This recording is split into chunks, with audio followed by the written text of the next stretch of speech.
Don't just live for tomorrow, or just live in yesterday. Just be glad for all you have that's in today. And though you've come through many obstacles. Hey everyone, Connie here, and welcome to my blind reaction to episode 3 of Dead End Paranormal Park. So far, I'm very much enjoying this. Actually, more than I thought I would, because from the trailer, it started off really good and interesting, but kind of went into a weaker direction, in my opinion. It kind of started to seem a little too silly and ridiculous. But luckily, at least the first 2 episodes kind of quelled those fears. I really enjoyed them. I loved the focus and attention on the queer representation with Barney and everything, showing the panic attack that I still can't think of her name. Our lead female character went through. I can't think of her name right now. I'll get it down eventually. I will. But I like the stuff that it's showing even outside of just the typical goofy scares and all. Like even with Barney having to deal with coming to terms with the fact that he's been acting like his grandmother in terms of not accepting things and not being super open-minded and everything. It's really showcasing some great stuff there. And so I'm hoping that it continues to do so as the series progresses. We've got 10 episodes, I believe, so we've got plenty to go, and I'm excited to see what more we can do. We also have Courtney in here, who is goofy and silly, but just seems to be trying to get back home. Yeah. This seems like it's going to be a fun ride, with a lot of great representation as well. So, we're just going to get into this and hope for the best. When the screen fades to black, pause this redirect and go to the description below. Follow the link to the reaction, and after you watch it, come back here to the redirect and resume play. Because after it fades black and then fades back in, everything from that point forward will be my afterthoughts and will contain spoilers to the episode. So, that being said, thank you so much for tuning in, and I will see you at the reaction. And we are back, and we'll begin with spoilers in 3, 2, 1, now. So I looked it up. Yeah, Alan Cumming was Harmony. So that's fun.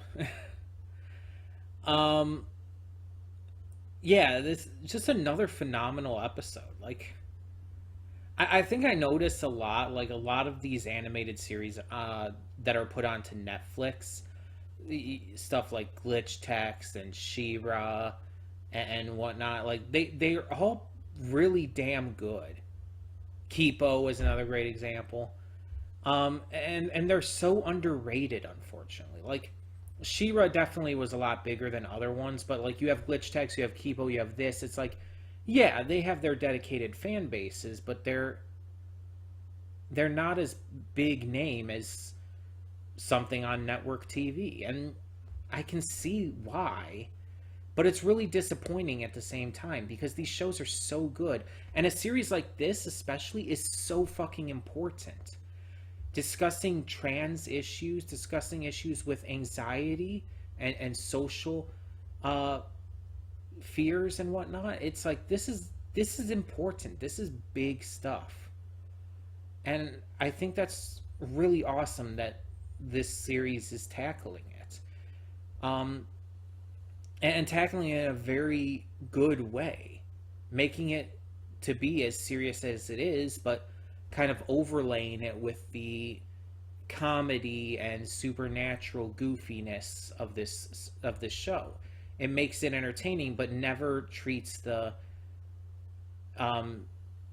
issues as anything less than excessively important.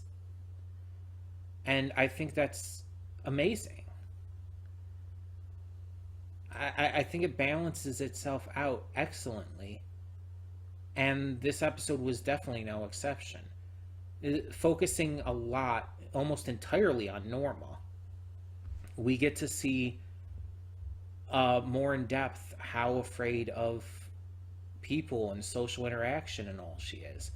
How it's not just a typical fear, but a straight up anxiety, a phobia, something that she can't just get over all too quickly, and something that makes just being around people very difficult for her, to the point where she has panic attacks and can almost completely shut down because of it.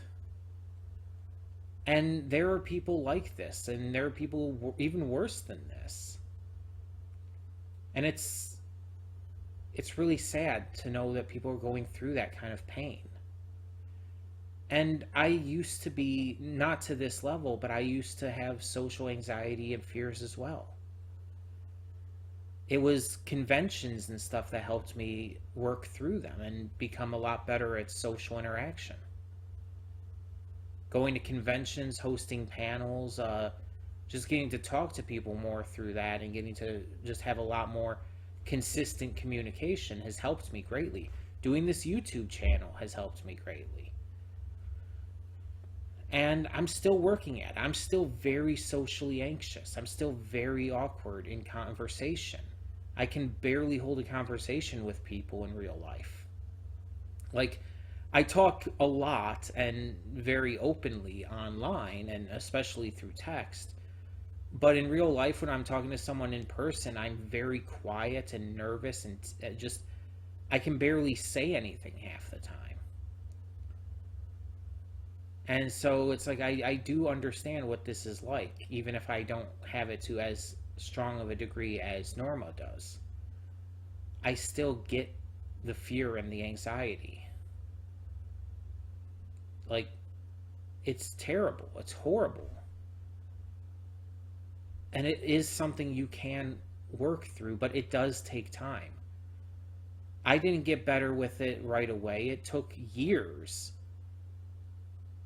and years of putting myself out there, going to these conventions or interacting with different people in social situations.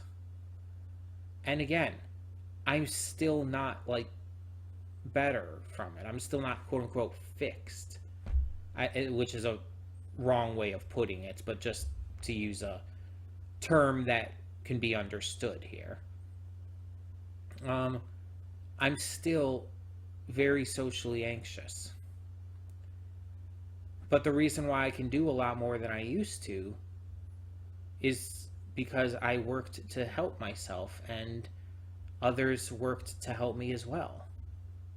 And it allowed me to just lessen that fear through experience. And that doesn't always work for everyone, especially not in the same way, to the same level, at the same pace. But it's always worth trying to better yourself in any way you can. And it's always worth accepting help from friends and people who want to be friends who you're worried about. It's something that you really need to give a chance to, in my opinion. And if it doesn't work for you, it doesn't work for you, and that's completely fine. Again, different people have to handle this in different ways that are right for them. So yeah, it's a very complex issue, and it's not something that can be dealt with that easily. So I can only speak from my personal experiences. But yeah, this was a really fun episode. I like how no one questions the fact that there's a demon among them. Courtney's just part of the crew. But yeah, it's a pretty great series. This is proving to be fantastic and have some just genuinely phenomenal moments and lessons and ideas in it. So thank you all so much for tuning in.